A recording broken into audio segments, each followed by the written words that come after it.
Muito legal essa pergunta, obrigada por ter perguntado. Essa semana eu tô viajando, né? Então foi bem propícia também. Tem uma coisa que pra mim é fundamental quando eu tô viajando, especialmente a trabalho, que é o meu sono.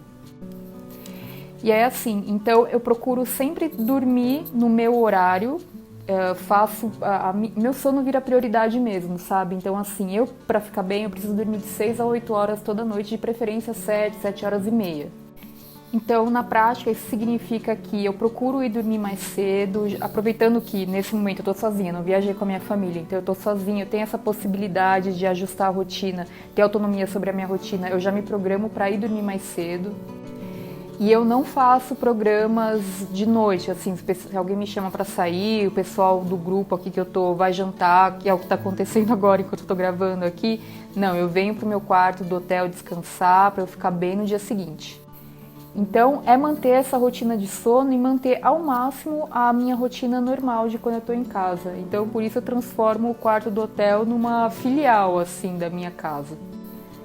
Por exemplo, aproveitando que eu vou despachar bagagem, porque a passagem que eu comprei tinha despacho de bagagem, eu trago coisas que me proporcionam conforto e bem-estar no hotel, como se eu estivesse em casa.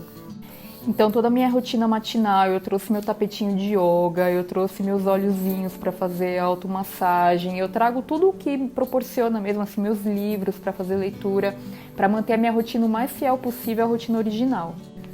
Outra coisa que para mim também é essencial é adiantar o que eu puder dessa semana para antes da viagem, para não deixar nenhuma pendência para fazer enquanto estou viajando, tipo conta a pagar, coisas para resolver, porque aqui eu fico dedicada ao motivo de eu estar aqui.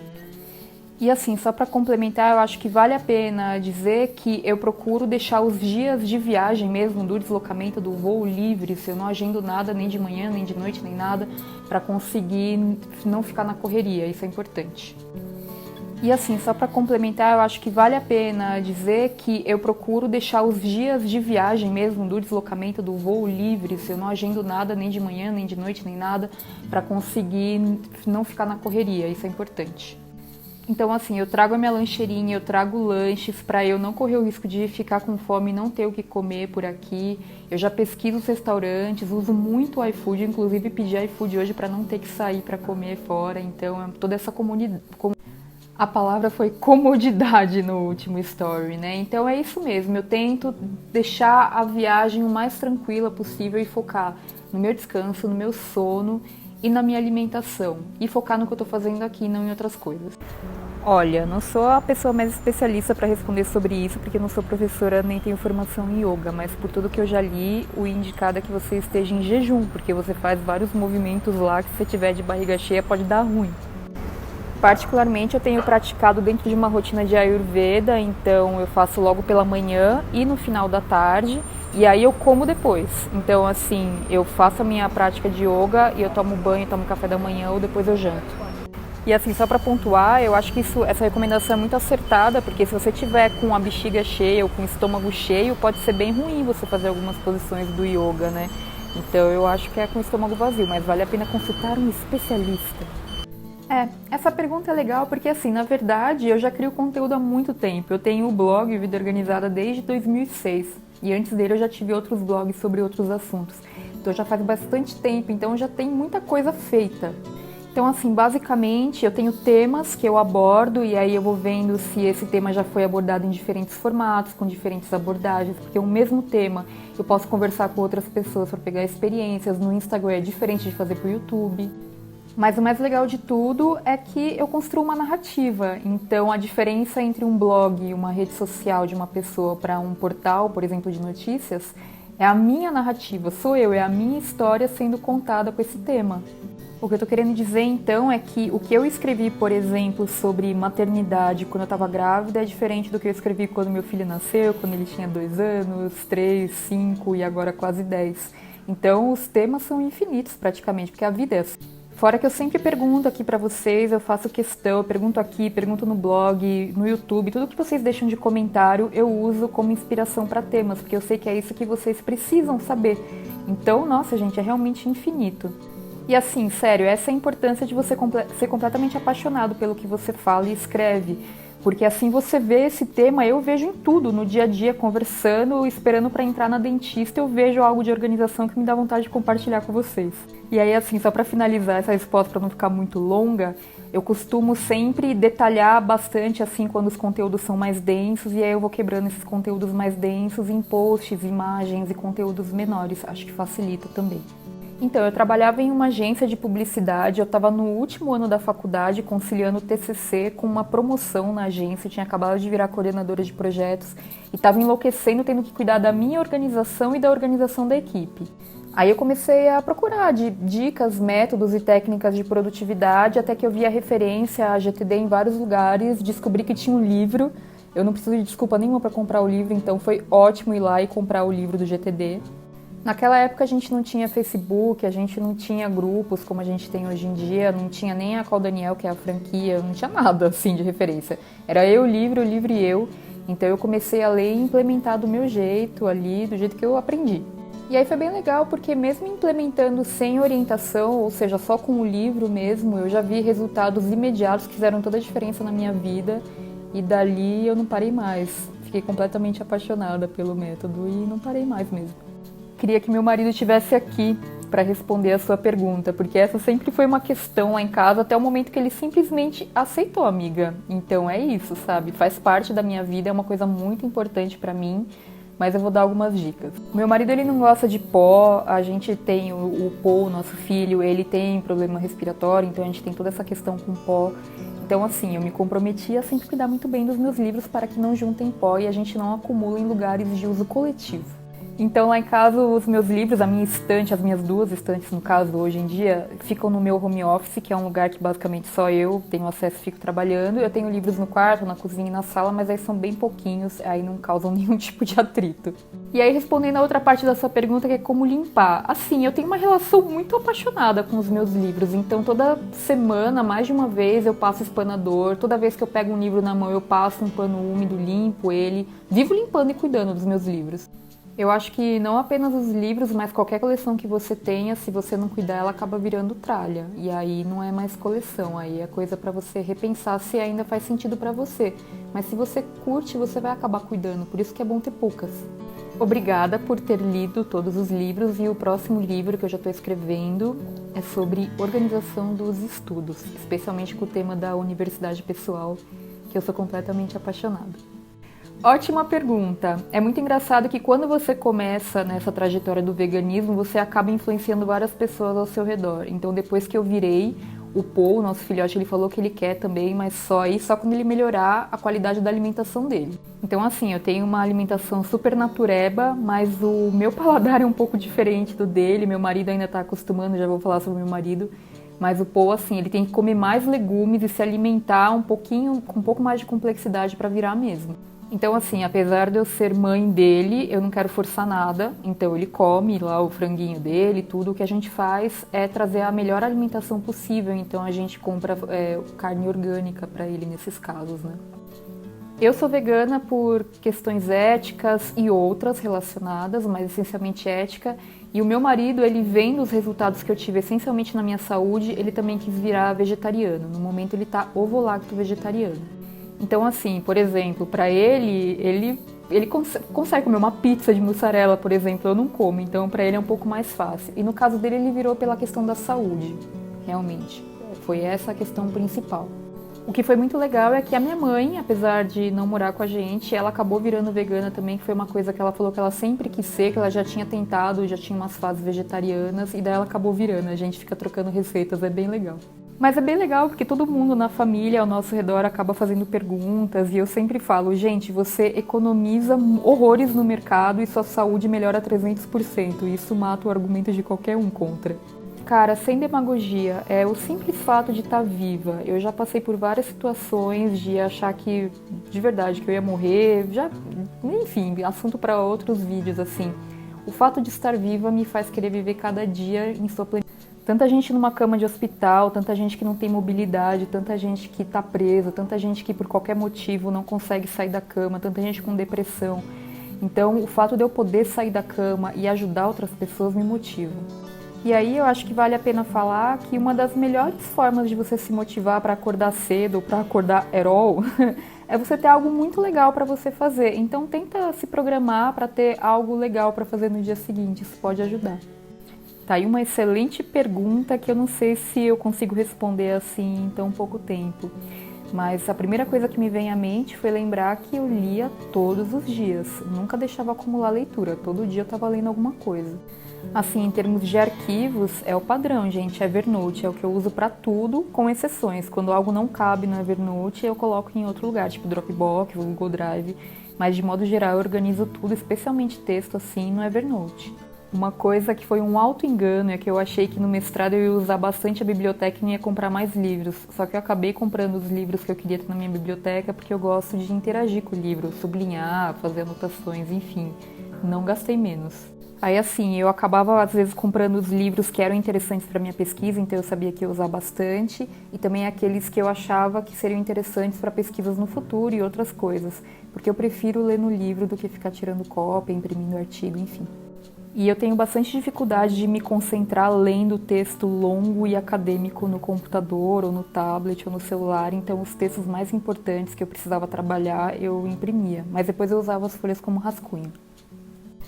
Bom, já respondi um pouquinho essa pergunta, mas para pontuar, ter essa noção do que já foi publicado, buscar novas abordagens, eu pego insights que eu tenho no dia a dia, ando sempre com um bloquinho para anotar ideias. Bom, tá aqui mais um assunto super complexo que eu acho que eu não vou conseguir responder em tão pouco tempo. Mas eu já tive crise de pânico, já tive crise de ansiedade, já tive tudo isso, gente. Estresse, labirintite por conta do estresse, muita coisa. O que eu posso dizer que me ajudou essencialmente foi me organizar, focar nesse planejamento de vida de curto, médio e longo prazo, pensar sobre a minha vida e o que era importante para mim e muita meditação. E é claro, sempre pensar nas pessoas próximas de você, especialmente o nosso filho, né, meu marido, minha mãe, enfim. Pensar em todo mundo assim também me ajuda bastante a superar momentos desse tipo. Outra coisa que me ajuda muito é que uma vez quando eu saí de uma depressão, eu tive uma conclusão que foi: se não tem salvação para mim, salve os outros. Então, antes de pensar em qualquer solução definitiva, claro que não é o que eu estou recomendando de maneira nenhuma, mesmo porque eu não sou psiquiatra para recomendar esse tipo de coisa, mas foi o que funcionou para mim. Pensar em como eu poderia ajudar outras pessoas, fazer mais trabalho voluntário, enfim. Isso sempre me ajudou a superar esses momentos. Essa é a pergunta de $1 milhão, né? Eu acho que meditação ajuda muito. A organização das suas coisas também já ajuda muito, porque isso te permite ter controle sobre as coisas que você tem controle. E aí é realmente você buscar refúgio em coisas que fazem sentido para você. No meu caso foi quando eu encontrei o budismo e super me encontrei na questão do aprendizado do Dharma e da aplicação, e é isso que me motiva. No budismo a gente aprende muito a lidar com esses problemas humanos de raiva, impaciência, estresse, mente agitada, né, provocações, etc. Então foi isso assim que me ajudou pra caramba. E claro que eu sempre vou citar também você fazer terapia. Eu acho que todo mundo deveria fazer terapia. Faz muita diferença você ter uma pessoa qualificada que você está pagando, não é, os seus amigos, para você desabafar e ouvir você. Eu não sinto insegurança. É claro que sempre dá um friozinho na barriga porque a gente nunca sabe o que vai acontecer. Mas eu acho que é você saber muito do assunto que você vai ensinar. É isso que vai te dar segurança para você conseguir entrar e arrasar. Outras coisas que me ajudaram bastante foi ver vídeos assim de palestrantes, vídeos do TED e ler livros de oratória, procurar vídeos sobre oratória, pegar dicas com outras pessoas, com outros professores. Isso me ajudou bastante. Essas perguntas hoje estão muito maravilhosas. Como eu fiz, tá? Em primeiro lugar, sabendo o que eu queria fazer, qual que seria a transição, quando que eu consideraria essa transição concluída. Com base nisso, não tem muito segredo. Você vai tendo uma estimativa de quanto tempo você acha que vai levar, porque depende de onde você está no momento, e aí você vai definindo uma próxima ação depois da outra até isso ser concluído. Eu acho que vale a pena dizer que planos podem ser modificados nesse meio tempo. Então, uma coisa que você achou que você queria, se você viver e perceber que não é mais o que você quer, você também pode mudar. Na verdade, eu vou ter que dar aquela resposta padrão aqui, que todo mundo tem as mesmas 24 horas todos os dias, as mesmas 168 horas por semana. O que faz diferença é a maneira como você organiza e tem suas prioridades claras ou não. Querida, seja muito bem-vinda. Então, aqui no Instagram tem conteúdo todos os dias, eu tenho um blog também com muitos artigos postados diariamente, tem vídeo novo todos os dias no YouTube e tem o nosso canal do Telegram com áudios diários. Então, só escolher. Aproveitando, queria falar também que eu tenho 3 livros, que é o Vida Organizada, o Casa Organizado e o Trabalho Organizado. Eu recomendo que você comece pelo Vida Organizada, se você quiser. Você encontra na Amazon ou no link que está aqui na minha descrição, no perfil. E até aproveitando essa pergunta, para dar uma dica para vocês, gente, por onde começar a se organizar? Começa pegando uma dica que você viu aqui hoje, um insight que você teve e aplicando. Não tem lugar exato para começar. Começa de onde você está, com o que você precisa.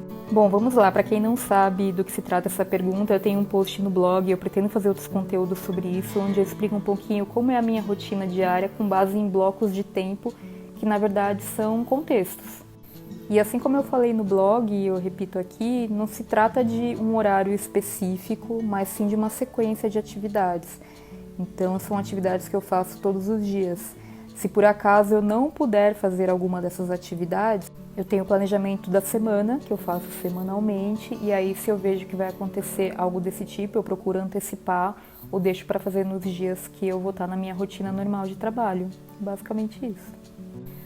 Não tô nem um pouco ansiosa, eu não costumo mais ficar ansiosa por nada, assim, na vida é bem difícil. Tenho uma abordagem um pouquinho mais tranquila para todos os meus projetos de modo geral.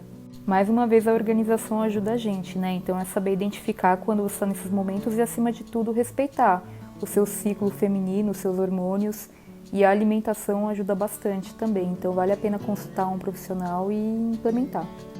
Então, meu mestrado é em comunicação, eu estudo processos comunicacionais e especialmente minha dissertação do mestrado é sobre como ferramentas de comunicação, tipo WhatsApp, estão precarizando o trabalho de algumas mulheres na comunicação. Então, basicamente, eu fiz um link entre a minha formação oficial, que é em comunicação, com o que eu faço hoje, que é trabalhar com produtividade e organização. Estou falando sobre sobrecarga de trabalho. Está sendo bem legal, é um trabalho bem importante. Bom, eu todos os dias leio jornal impresso pela manhã, geralmente no meu momento ali do café da manhã. Quando eu não estou em casa, como é aqui, eu costumo ler rapidamente as notícias na internet de manhã ou depois do almoço também. Não precisa ser a frase inteira, justamente é o grande propósito da captura, é você se livrar daquilo, tirar da sua mente antes que você esqueça. Então se livrar rapidamente, você captura só o suficiente para você saber identificar do que se trata depois. Para aplicar o GTD pela metade, a gente teria que ter um GTD inteiro, e isso não existe. Então qualquer coisa que você usar do GTD, você já está usando o GTD. Tem gente que só usa a regra dos 2 minutos e isso já é GTD. Olha, muito legal você ter perguntado isso, porque eu estou considerando seriamente a possibilidade de adquirir um. De modo geral, eu não gosto de nenhum aparelhinho me dizendo o que eu devo fazer, por isso que eu não queria. Eu gosto pra caramba do relógio analógico, eu acho mais bonito, eu acho mais chique e também acho que é menos uma coisa conectada na minha vida, desnecessário, né? Eu tenho considerado a possibilidade de adquirir um, não pela melhoria na produtividade, porque não é um relógio que vai melhorar a minha produtividade, são os meus hábitos, mas para ter um registro, assim, especialmente de atividade física, de alimentação e coisas da saúde, sabe? Não, gente, meu filho não é motivo para eu desistir de nada, não, sabe? Ele faz parte da minha vida, é uma construção a nossa família. Eu parei de estudar para concurso público porque eu descobri meu propósito profissional e ele não seria alcançado através de um concurso público. Refletindo sobre isso essa semana, eu concluí que, na verdade, na época eu estava estudando porque eu estava com tédio no meu emprego. Cara, é muito difícil responder isso pra você, porque só você sabe a estrutura que você tem, a rede de apoio que você tem e as suas condições de tocar isso. Eu acho que enquanto você estiver amamentando em tempo integral, é meio complicado. Eu comecei a fazer minha pós-graduação quando o nosso filho tinha menos de 1 ano e foi muito difícil, mas ao mesmo tempo eu fiz. Então, assim, o filho não é desculpa pra gente deixar de fazer as coisas, claro que a gente vai ter menos tempo. O que eu tô querendo dizer é que a gente nunca vai ter condições perfeitas para fazer nada, sabe? A vida acontece enquanto a gente faz planos, mas tenta só avaliar se é o melhor momento a momento da sua vida, com o filho ou não. Cara, muita gente me pergunta isso e eu já pensei, eu acho que eu tenho que ter um pouquinho mais de distanciamento para conseguir responder, porque no momento eu acho que não, ao mesmo tempo que eu sei que isso existe, que é um assunto que a gente tem que falar a respeito. Oi, gente, tudo bem? Fiz uma breve pausa aqui para tomar um banho, tirar a maquiagem e já me preparar para ir dormir daqui a pouquinho, porque como eu comentei aqui nos stories, minha rotina de sono na viagem é a que eu mais levo a sério para descansar. Só para situar vocês, eu durmo por volta das 9 horas, por aí. Porque eu tô em viagem. Claro que em casa a rotina é diferente por causa dos meninos, né, que estão acordados há mais tempo, mas em viagem tô sozinha e eu posso mandar aqui. Gente, eu sou uma jovem idosa que janta às 18 horas e vai dormir às 9. Vocês acham que eu vou pra Lollapalooza? Eu não tenho, eu já aproveitei muito minha vida em show, gente. Show agora só sentado, em festival é bem difícil. Eu acho que vale. Eu tenho Kindle, eu uso especialmente para livros que eu não quero comprar e ter o volume físico, leituras mais rápidas, livros importados que são mais baratos no Kindle, mas porque eu leio muito. Se você ler muito, eu recomendo. Enfim, acho que vale sim o investimento se você lê bastante, se você quer substituir livros físicos, né? Com certeza o Kindle é muito prático e essa coisa da tela super funciona ler, sabe? Mas eu gosto muito de livro em papel também. Acho que a principal dica que eu posso dar no momento é que você já tente obter controle nas coisas que estão sob seu controle e não o que é controle dos outros. Porque não é possível obrigar ninguém a se organizar, mas dá pra você controlar o seu e isso já faz muita diferença. Eu não diria esgotada, porque eu aprendi, aliás, esse é meu trabalho, a não viver uma vida que me deixe esgotada, né? Eu tenho uma produtividade compassiva e saudável e isso serve para o meu trabalho e para a produção de conteúdo que faz parte dele. Já tive vontade de acabar com tudo, porque eu recebo muitas ofensas e agressividade pela internet e isso às vezes me faz questionar se vale a pena continuar fazendo. Só que eu penso que parar de fazer é parar de ajudar as pessoas que precisam. Aí o que eu posso dizer é que eu fui encontrando alguns processos e rotinas que foram me ajudando a não perder muito tempo com coisas que eu não preciso perder tempo, então a otimizar muitas coisas de criação de conteúdo, isso me ajudou bastante. Então, sim, as minhas duas estantes de livros são da Evolukit e elas são muito resistentes, eu recomendo, inclusive a Evolukit. Fica a dica, patrocina nós aí. Cara, são duas dicas que eu posso te dar. A primeira delas, sem dúvida nenhuma, e que serve para todo mundo, é faça o seu planejamento semanal. Eu já tenho vídeos, posts, tudo ensinando como fazer. É imprescindível, eu não sei como tem gente que não faz. O planejamento semanal que vai ajudar você a calcular como que você vai dormir em cada um desses dias, com variação de turnos, o que você precisa preparar de aulas, o que você tem que fazer de compromissos nos outros horários. Então, assim, é essencial. E a outra coisa é que você, mais do que ninguém, precisa saber aproveitar bem as janelas de tempo no seu dia a dia, esses intervalos, para você conseguir ir fazendo as pequenas e as grandes coisas que você tem que fazer. E daí só a organização como um todo pode ajudar mesmo. Eu mantenho, mas mais como coleção de arte mesmo, para ver do que para jogar. Não estudo mais, não jogo mais, mas eu acho super bonito e adoro, assim, é uma coisa que eu só gosto hoje. Aliás, gente, depois que eu entrei no budismo, eu entrei assim de uma maneira bem séria, pessoalmente falando, é o meu caminho espiritual. E não que o tarô envolva algum caminho espiritual, coisas do tipo, mas qualquer coisa que não seja budismo, pra mim, saiu, sabe? Mas eu ainda adoro ler sobre ocultismo, sobre tarô, sobre teosofia, sobre várias coisas assim, como curiosidade, mais no teor histórico e de aprofundamento em autoconhecimento do que com o teor de espiritualidade. Eu gosto. Então, gente, eu fiz faculdade de jornalismo, então assim, eu leio diversas fontes, eu realmente gosto do assunto. Eu assino hoje a Folha de São Paulo na versão impressa, leio o Intercept, leio várias fontes de notícia, New York Times, enfim, os jornais internacionais. Muitas vezes eu prefiro ler notícias em sites internacionais, até para sair um pouquinho da bolha do Brasil, e que eu também acho que a imprensa brasileira influencia muito, assim, de forma parcial no jornalismo. Então, ler coisas, fontes internacionais. Eu já assinei durante muitos anos o Estadão, daí eu mudei para a Folha só para ter uma mudança editorial mesmo.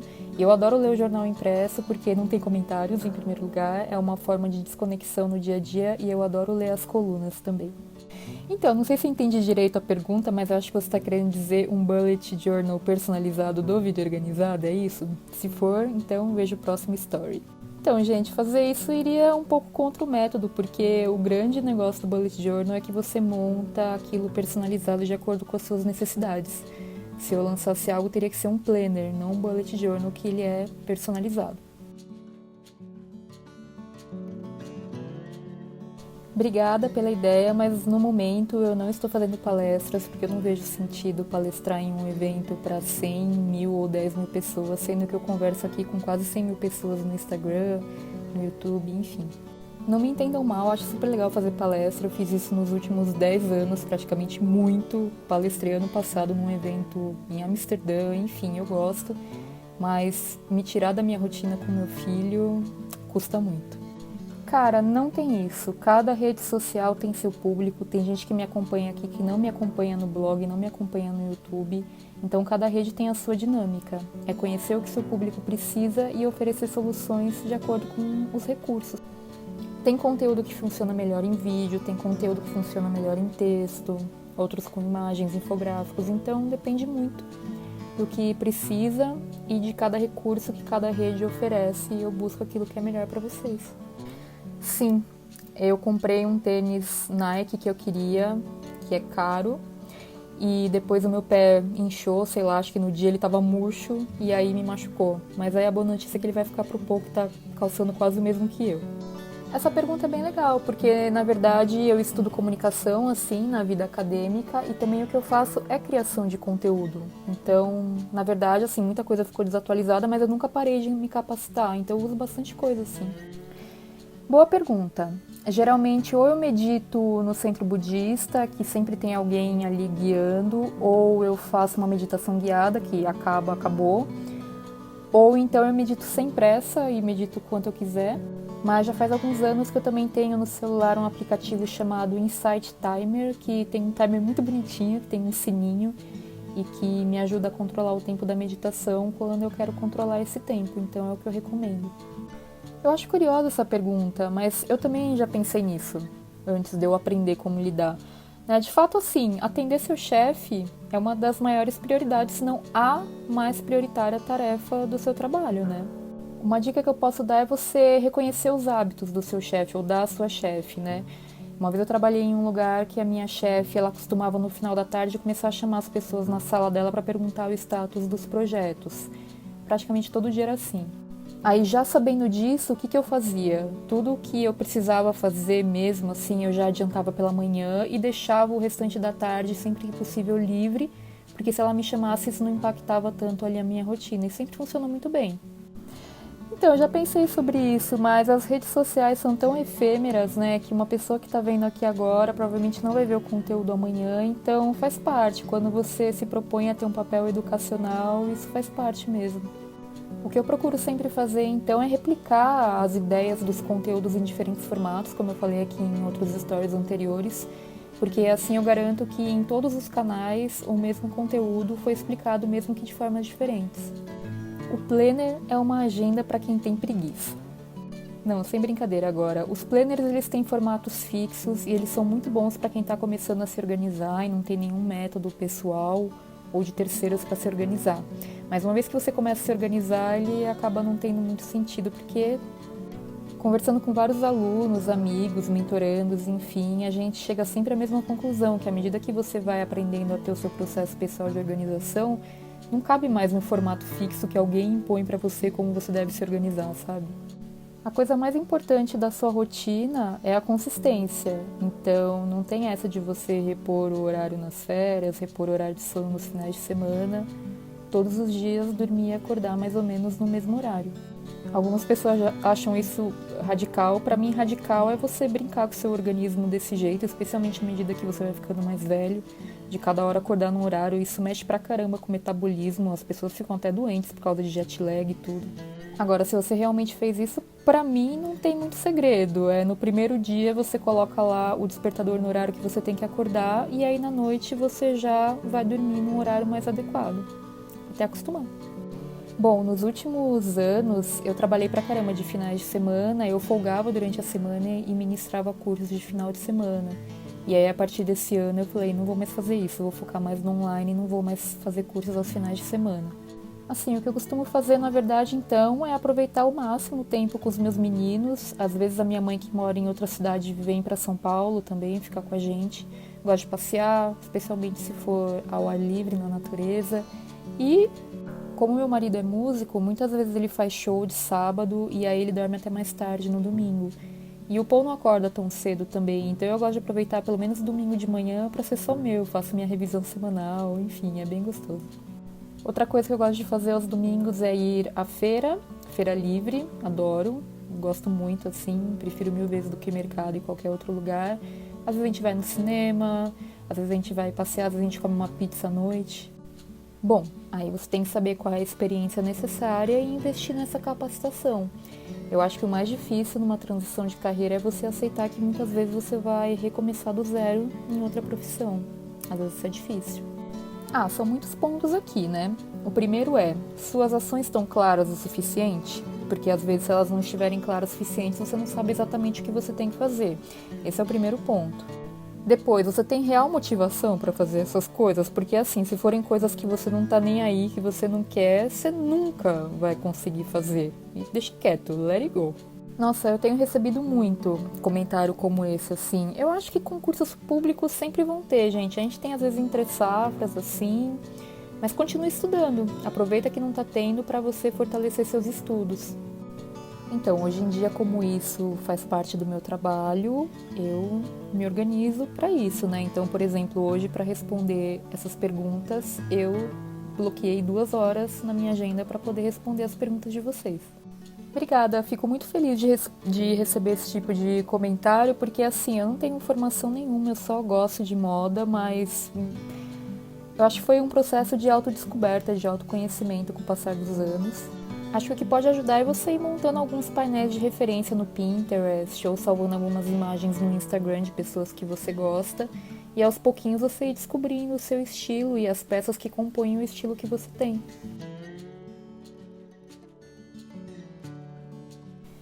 Então, já cheguei a fazer durante muitos anos, hoje em dia eu só coloco na minha fila lá da minha conta na Netflix e vou gerenciando por lá. E quando eu quero ver algum filme no cinema, eu compro o ingresso e vou.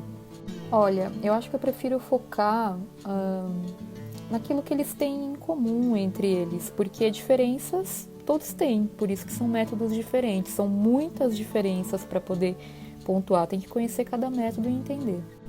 E aquilo que eles têm em comum é o meu processo pessoal, é eu pegar cada uma das técnicas coerentes ao método e adaptar para minha vida. E dessa maneira eu consigo montar um processo meu pessoal de organização. Por exemplo, o método GTD, que ensina a gente a ter a mente clara como água, que é a grande promessa do GTD, isso conversa também com todas as minhas práticas de meditação, também conversa com o método do Vida Organizada, que tem como base os 5 passos. O primeiro passo do método Vida Organizada é justamente destralhar, que daí conversa com o método KonMari, da Marie Kondo, que também conversa com o método Fly Lady de organização da rotina doméstica. Enfim, eles conversam entre si. Eu precisei fazer a cirurgia porque, na verdade, eu tinha uma hérnia de hiato, que é um desvio no caninho do esôfago, resumindo assim de maneira bem leiga. E a maneira menos agressiva de operar seria com a bypass, que é uma modalidade da bariátrica. Durante a gravidez eu tive uma doença também chamada pré-eclâmpsia, que deixa você com a pressão alta no final da gravidez, enfim, foi toda uma questão. E depois da gravidez eu continuei com a pressão alta, virei hipertensa, eu já estava acima do peso também. Então o diagnóstico para poder fazer a cirurgia bariátrica ia pegar essa questão do esôfago, que era a principal, mas também me ajudaria em outros aspectos. Então foi toda uma decisão ponderada que influenciou em várias outras coisas. Cara, no momento eu tô me sentindo muito bem, meu foco sempre foi na saúde, acho que eu não fiquei flácida assim, eu acho que pele acaba sempre sobrando um pouco, mas eu não me incomodo. Eu fiz musculação, faço atividade física, então não sei se necessariamente estética, muitas pessoas têm falado que minha pele tá mais bonita e coisas do tipo, mas eu acho que foi uma série de decisões, assim, não foi só alimentação, não foi só a cirurgia, não foi só ter me tornado vegana, foi um mix de coisas. Acho que ter parado de beber álcool, que eu parei de beber em dezembro, também fez muita diferença, assim, pra minha pele e pra tudo, sabe? Eu senti uma grande diferença. E a própria prática do Ayurveda. Enfim, é uma prática totalmente integrada. Mas sobre esse assunto, para quem tiver curiosidade, eu tenho um post no blog que eu falo por que o GTD e não outro método de produtividade, onde eu desço o pau no Kanban e em outros que te colocam na rodinha do hamster, que eu sou contra. Mas de maneira resumida, gente, o problema não é o Kanban e nem nenhuma outra técnica, na verdade, o Kanban é um sistema, né? Mas é a origem dele, a motivação pelo qual ele foi criado. Então, uma pesquisadinha em sociologia do trabalho pode ajudar. Então, recentemente eu até fiz essa análise e eu percebi que eu gosto de ter, e é o que eu tenho, um conjuntinho para cada dia da semana que eu faço exercício físico fora, porque suja mais. Na verdade, eu levei tantos anos para entrar no mestrado justamente porque eu não tinha certeza ainda sobre o que eu queria estudar. Então, chegou num momento que eu decidi a linha, né, que eu queria fazer comunicação, aí sim virou um projeto. Apesar de eu saber que tem essa corrida na rodinha do hamster para várias profissões, até na vida acadêmica, eu nunca tive pressa para fazer o mestrado, eu sempre busquei fazer as coisas mais com significado do que com pressa para ter o diploma logo, sabe? Mas eu não estou criticando quem faz isso não, é que a carreira acadêmica não era a minha carreira principal. Se for a sua, com certeza você tem que fazer no tempo que você quiser. Claro, isso vai ser uma prioridade para você, não foi o meu caso. Quando eu decidi que eu queria fazer o mestrado em comunicação mesmo, porque antes eu considerei várias áreas, tipo ciências sociais e tal. Aí eu comecei a pesquisar instituições, fui atrás, eu fiquei mais ou menos 1 ano e meio a 2 anos pesquisando sobre isso. E aí, sabendo o que eu queria pesquisar e já conseguindo montar um modelo de pré-projeto, aí eu comecei a ver as universidades, as instituições que tinham e como era o processo seletivo e tal, para conseguir passar. Eu recomendaria que você não tivesse pressa para entrar, ao mesmo tempo que teve várias pessoas que entraram e foram decidindo o tema da dissertação no meio. Então, assim, para mim, o que funcionou foi ter até estudado algum material antes, adiantou muita coisa. Acho que envolve planejamento, você pensar a longo prazo o que você quer para sua vida, o estilo de vida que você está criando para você. E assim, momento ideal nunca vai ter, mas eu também confio muito na minha intuição em alguns casos. Pessoal, foram muitas perguntas, infelizmente não consegui responder todas, mas eu procurei responder a maioria aqui, fiquei um tempão com vocês, espero que tenha sido útil.